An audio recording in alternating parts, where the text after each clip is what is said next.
And we are back on the InfoWars Nightly News. We're joined now by one of the filmmakers of A Noble Lie on the Oklahoma City bombing movie, that is Holland Vanden Nieuwenhof, as well as Dale Phillips, one of the members of the Oklahoma Bombing Investigation Committee. Guys, thanks for joining me. Thank you for having us on, Aaron. So let's get into the background a little bit. How did this investigative body come about as a response to the official story, and then start to get into what are the things you saw, Mr. Phillips? Well, actually, I didn't know Charles Key at the time that the bombing took place. Representative Charles Key was immediately on top of watching the actions of the government in the case of the bombing, and I actually, of course, observed him contending with some of them concerning the facts of the bombing and what took place, and he was a rarity, and still is for that matter, in his ability and his desire to seek out the truth in occurrences such as that.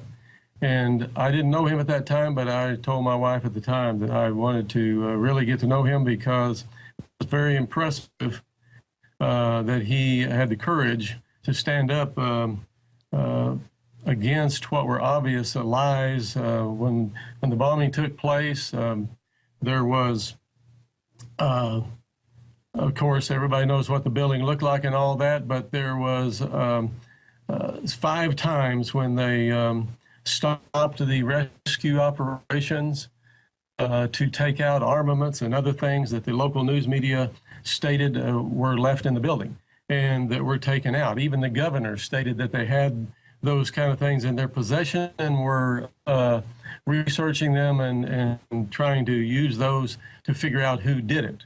Well, it wasn't very long after that after the feds came in on the second day, that the whole story started changing, and Charles started coming against the obvious cover-up and lies, and that impressed me, and so I got to know him. Went to have lunch with him and talked to him about what to do. He said he wanted to start the Oklahoma Bombing Investigation Committee, and would consider having me on it, so I helped him start it, actually, and I'm glad that I did. So tell us a little more about your background, and when did you first become suspicious of what the media was reporting versus the apparent facts on the ground? Well, the very thing that I just told you, the fact that they stopped the rescue operations and to take out armaments, and then when the feds came in and they never mentioned armaments again, never mentioned other explosives found in the building that the governor actually talked about on TV. But those kind of things weren't talked about again. It's amazing how they can expect people to just totally forget what they were told yesterday. And for that matter, it's amazing how many people do forget. In the case of the 6 years of investigation that we did, we interviewed a lot of people that we rehashed the beginning day and a half of what went on, and they would say to us, "Oh yeah, I remember that the news media did report that they were stopping the rescue to do this and to do that." But people will forget real quick, and if you just tell them over and over and over that something is black, they will forget that it was white. So, Holland, A Noble Lie has so much laid out about this case, and the Bombing Investigative Committee is just one part of it. Help us draw some of the background picture, how big this lie is, why it's still important today, and then let's get back into the investigative committee itself and what they found. The Oklahoma City bombing is important for people to realize the facts of, because it's such a demonstrable case of the official story being utterly false. You have to remember the Oklahoma City bombing occurred in the infancy of the internet, when the dissemination of information wasn't so rapid as it is today. If they tried something as sloppy as Oklahoma City today, it would gain a lot more exposure, and they probably learned a lot from that attack. But it is such a demonstrable case of the official story being false and a lie that it calls into question every official story for any kind of terrorist event that happens since then and in the future. Sure. Yeah. And then, so let's get back into the Oklahoma City Bombing Investigative Committee. What journey did that take? What kind of role did State Rep Charles Key play? And what did you find, Mr. Phillips? Well, we actually, Charles Key headed up the committee and brought people on the committee, and we even hired our own investigators. We gathered up public funds just from people that would, like myself or others, that would give some funds to hire investigators. And we had an office staff, and we were starting to pull in information. We interviewed, I don't really know how many he could tell you, but probably got into hundreds of witnesses from every area of concern.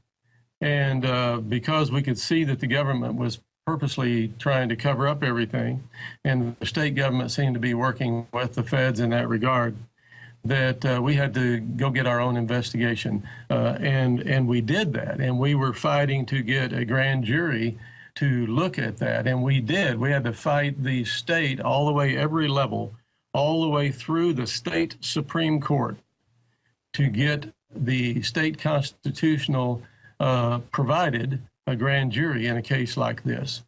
And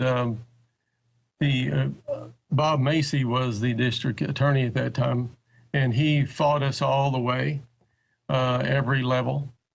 And one time in a meeting with him, Charles actually asked him, and you could ask Charles about this sometime, that why are you fighting us every level of this? Why don't you stop fighting us? And he said, they won't let me. And Charles said, who are they? And he wouldn't say. So anyway, but we did take it all the way through. We did get the state Supreme Court to honor our request for a grand jury. And we did have a grand jury, and we obtained, I don't know what it was, $1 million or something to help us with the grand jury. Well, lo and behold, they put the grand jury, they put Bob Macy in charge of the grand jury. So they put our enemy, in a sense, in charge of the grand jury, and then gave him the money, and he proceeded to investigate us. But that's huge. You've got so many facts of the case not adding up at all. In hindsight, it's clear what it was, and yet you've got these officials not caring that people in their own state and their own home area were killed from this bombing. They don't care how many lies and cover-ups are going on. He just tells Key to his face that they won't let me stop basically covering this up. I've never heard that before.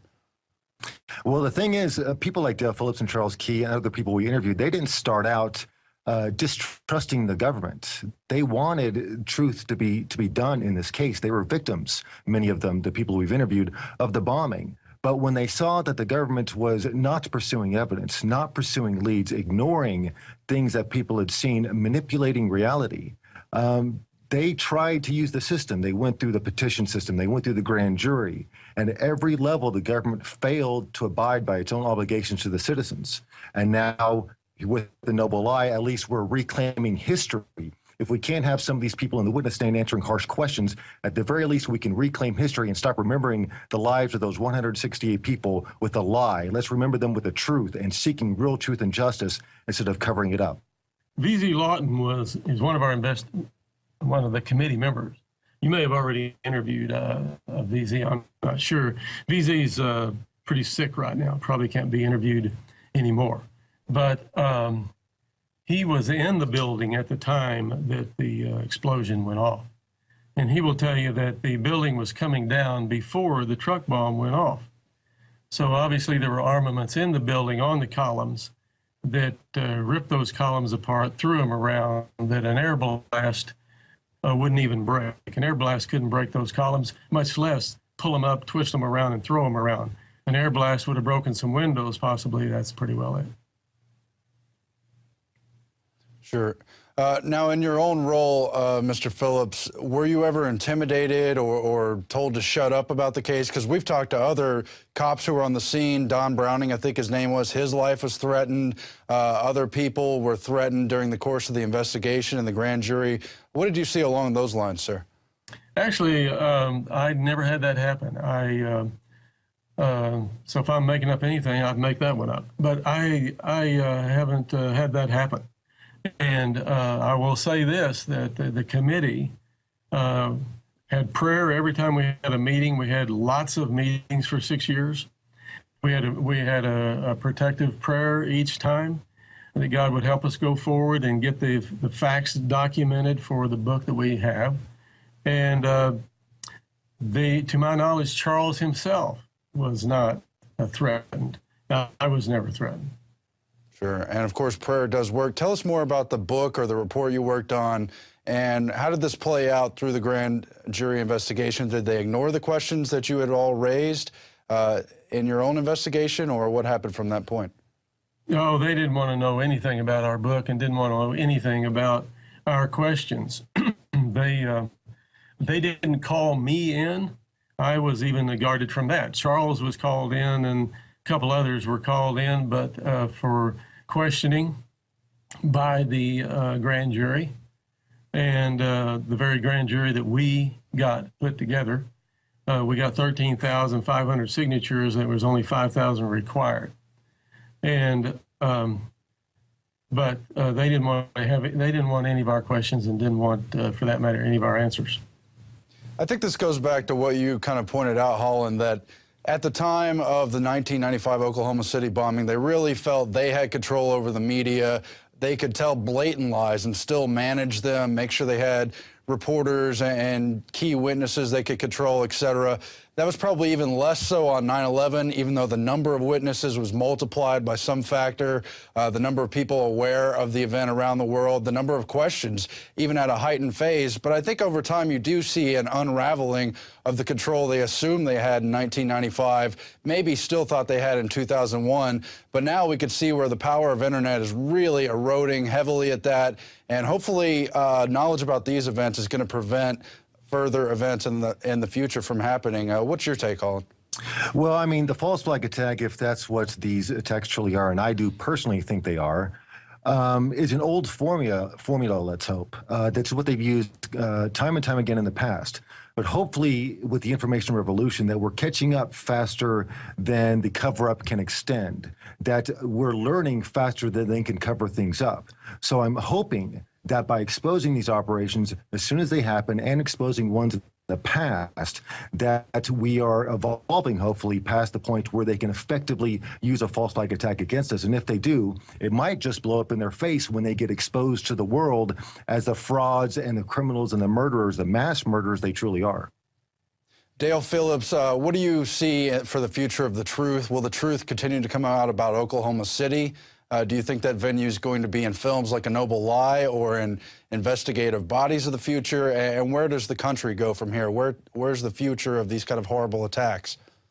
Well, you know, I've said forever that government can be as corrupt as they want to be, and you can straighten that out. It's when your news media gets corrupt that you're dead in the water. And our country has gotten to a point now where the MSM, the mainstream media, is pretty well totally corrupt. All of them are controlled by members of organizations that are international. And therefore, they do what they're told, and they you see it happening in this election that's going on right now. So the main news media is dying, though, pretty fast. Mm-hmm. It just depends on whether they can put laws in force, which, in my opinion, they're trying to do, to stamp out the kind of opportunity that's going on right now with me being interviewed. What do you see for the future also of the extremism issue? So much of the white supremacist movement was supposedly brought in to the Oklahoma City attack, and we see it played out again in the Obama administration, another Democratic administration. A lot of the same officials involved, Eric Holder and others, and they still continue to pursue this line that somehow there's a cadre of extremists out in the country, and on their behalf, they've got to kind of get everyone under control, ask nosy questions, put everyone under suspicion, all to prevent this kind of thing from happening again.